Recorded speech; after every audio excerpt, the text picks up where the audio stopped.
Jadi, berapa saat yang lalu gue rilis video review gue, bukan review, reaksi gue terhadap film The Batman-nya Matt Reeves. Matt Reeves ini sutradara yang gue kagumi dari lama. Ketika gue denger dia mau bikin film The Batman, gue semangat. Akhirnya gue tonton, terus gue bahas. Terus untuk alasan yang gue nggak ngerti kenapa, ada banyak kekesalan di kolom komentar.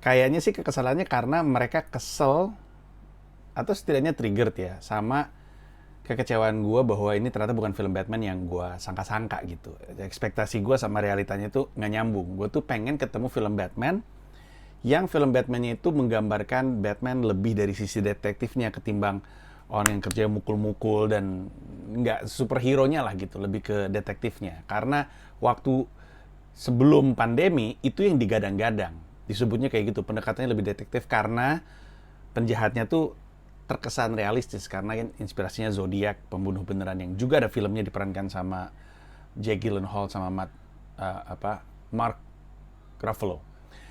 Nah, terus udah gitu reaksinya adalah si Panji nggak tahu kali ya kalau ini Batman baru tahun kedua jadi Batman, terus makanya dia masih baru dan segala macamnya.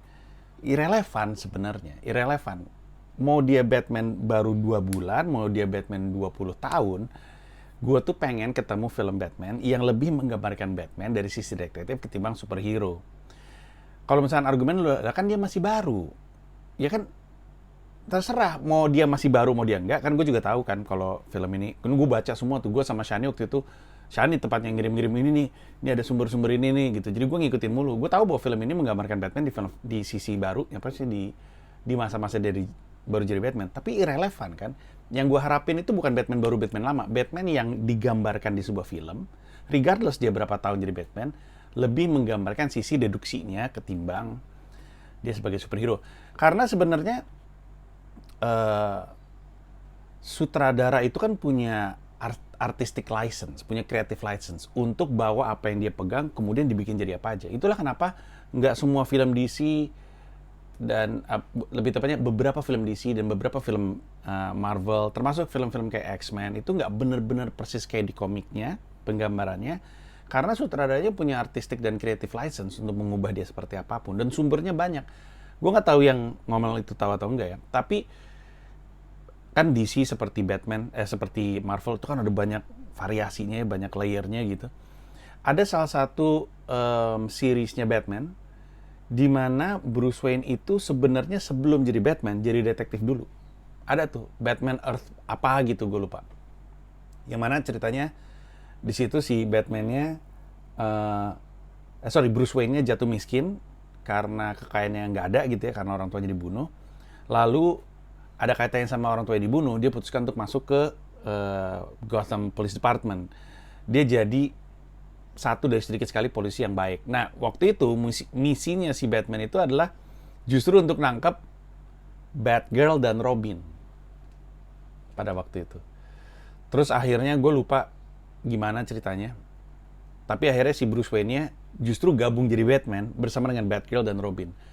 Jadi dia detektif dulu, detektif. Terus udah gitu di situ diceritain ketika komisaris Gordon pensiun, dia jadi komisaris. Gotham Police Department. Gue mau ngomong Gotham Department Store. Rimo kali ya. Gotham Police Department dan gak lagi jadi Batman. Jadi waktu itu penggambarannya lebih mirip kayak kayak seandainya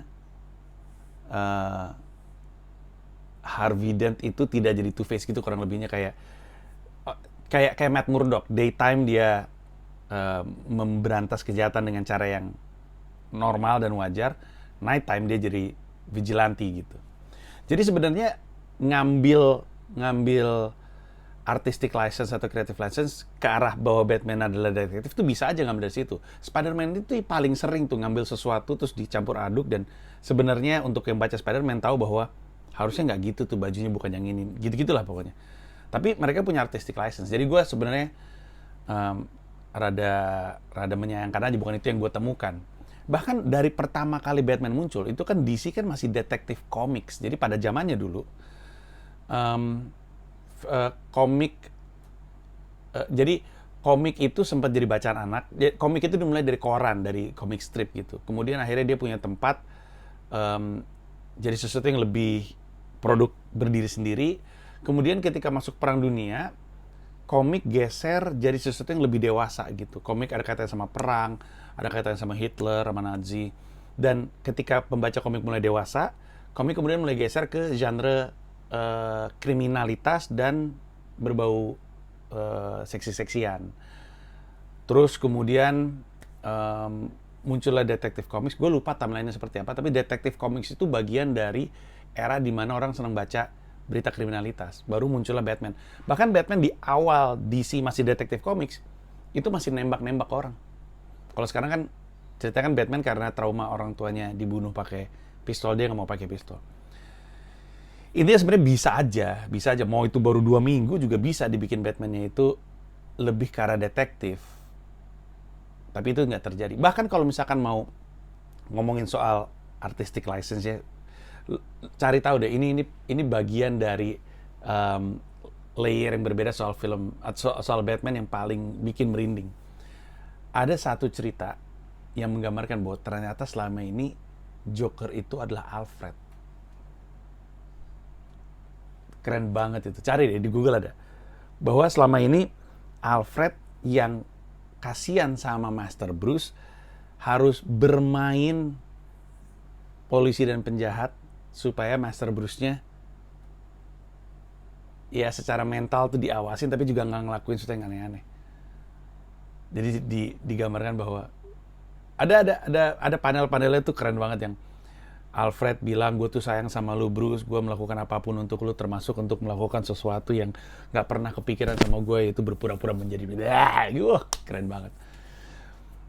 Jadi gitulah. Jadi untuk anda-anda yang ngomong, apalagi ada yang bilang, ini si Panji kayaknya nggak pernah ngikutin Batman ya. Padahal kalau misalkan dia nonton semua malah kayaknya dia nggak tahu Batman. Semua video tersebut, karena videonya sejam. Nah ngomong-ngomong soal Joker, di video gue yang ngebahas soal film The Batman, gue ngomongin soal di akhir ada sesuatu yang seperti Joker. Terus gue berharap Jokernya Joker Joaquin Phoenix. Terus katanya nggak mungkin karena timeline-nya beda. Waktu Joker Joaquin Phoenix kan Bruce-nya masih kecil. Ya berarti Joker Joaquin Phoenix yang gue pengen ada di film itu, Joaquin Phoenix-nya juga lebih tua gitu. Ngerti maksud gue? Gue berharapnya seperti itu. Tapi kan balik lagi ke sutradaranya. Dan jawaban kepada apakah itu benar Joker atau tidak juga sudah muncul. Dan ternyata memang bukan Joaquin Phoenix. Nah, gue belum nonton sampai sekarang. Gue cuma tahu reaksinya. Nah, ini adalah video reaction terhadap gue ngeliat ini untuk pertama kalinya. Jadi mari kita lihat. Kita tonton, habis itu nanti kita bahas bareng-bareng.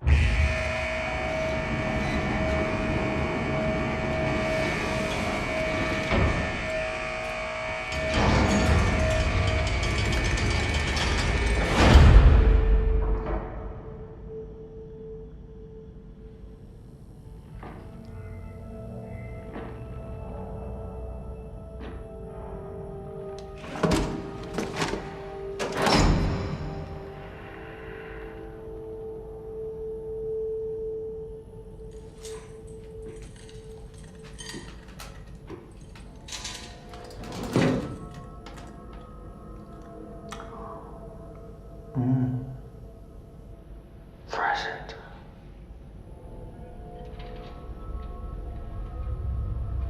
Almost our anniversary, isn't it? There's a serial killer.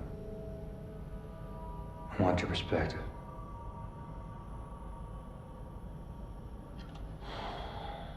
First anniversary, games, paper. What makes you think I come so cheap? I thought you'd be curious. You think I could offer this stuff? Don't you? You have pictures.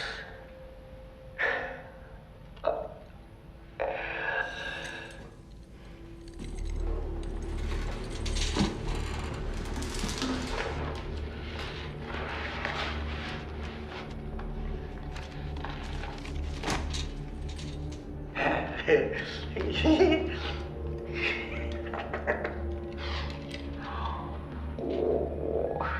it's violence. It's so baroque. Oh, he likes little puzzles, doesn't he? So meticulous. Like he's been planning this his whole life. I know who he is. Oh. Who is he? He's a nobody. Wants to be somebody. The mayor, the commissioner. Yeah. He's got ambition. You think his motive is political? Oh, no. This is very, very personal.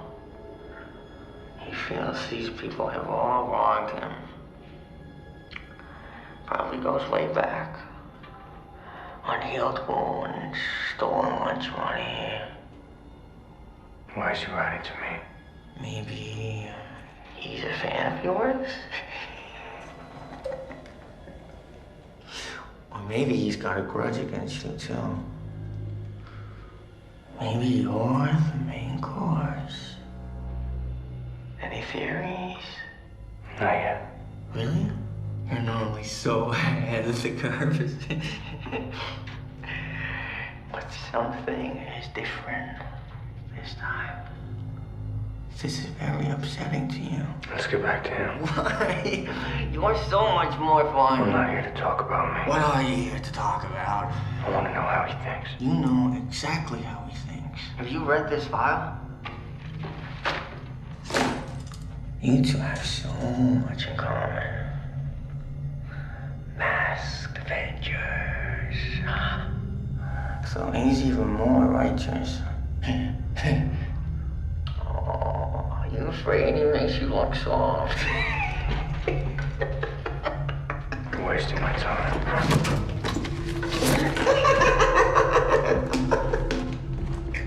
Okay. I'll tell you what I really think.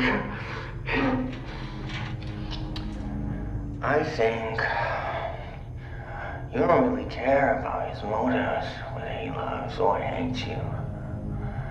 I think somewhere deep down, you're just terrified.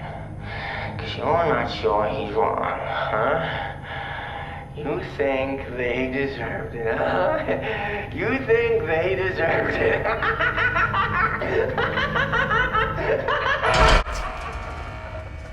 Anjing, keren banget bangsat. Tahu nggak yang keren dari Batman? Sebagai sebuah IP. Saking bagusnya Batman, dan tentu Batman nggak langsung bagus. Waktu pertama kali muncul, kayak tadi gue cerita di awal bahwa backstory-nya itu tipis, kemudian seiring dia dibuat dan diceritakan lama-lama makin solid gitu, nambah layer. Makanya mulai dulu aja nanti bikin yang lebih baik. Bahwa dulu Batman tuh kerjanya dia bunuh vampir pakai peluru silver, dibanding dengan sekarang yang nggak mau nembak sama sekali. Yang sekarang yang nggak mau nembak karena trauma, itu menunjukkan layer yang lebih dalam dari seorang Batman kan. Tapi ketika dia bertumbuh dan terutama karena punya Joker, ini Batman dan Joker ini IP yang sangat bagus sehingga siapapun yang mainin tuh nggak mungkin jelek-jelek banget. Dengan pengecualian George Clooney, gue nggak ngerasa Jared Leto tuh buruk-buruk banget. Karena bagaimana Jared Leto bikin Joker tentu kan atas keinginan Zack Snyder-nya juga. Kayak lu nggak bisa, kayak ini lagi-lagi Jared Leto juga nih. Jared Leto di film House of Gucci itu kan kemarin dapat penghargaan Razzie Award sebagai supporting actor terburuk atas penggambarannya. Kalau menurut gue, he did the job. Itu film serius banget. Mereka butuh comical relief gitu ya, butuh comical karakter, dan dipakailah si Jared Leto gayanya seperti itu. Itu juga maunya sutradaranya kan. Sama kayak dulu waktu itu gue pernah mempertanyakan kenapa orang ngomel Nikita Mirzani waktu di film komik itu pakai baju kayak apa sih, kayak lingerie gitu, terus pakai senapan dan toketnya gini-gini, yang dimarahin Nikita Mirzani. Bilang kan Nikita Mirzani kan aktor, dia kan ngejalanin apa yang Anggiumbara inginkan gitu. Jadi saking bagusnya siapapun main Joker seperti siapapun main Batman tuh bagus aja gitu. Malah Superman yang menurut gue nggak sekuat itu karena terlalu Boy Scout-ish gitu kan. Tapi itu keren banget. Yang main jadi Joker siapa sih? Joker in the Batman. Yang main adalah who plays Joker in Barry Keoghan.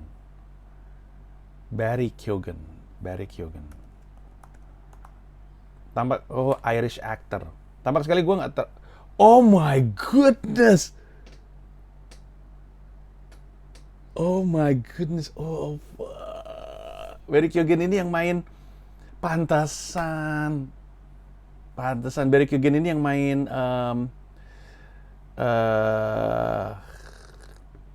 dia main Dunkirk juga, tapi dia main filmnya Marvel. Apa judulnya? Film Marvel? Wait. Apa sih? Gue lupa.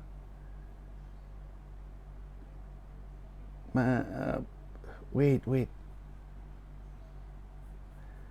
Sebentar. Dia main film Eternals, ya kan? Oh my god, keren banget.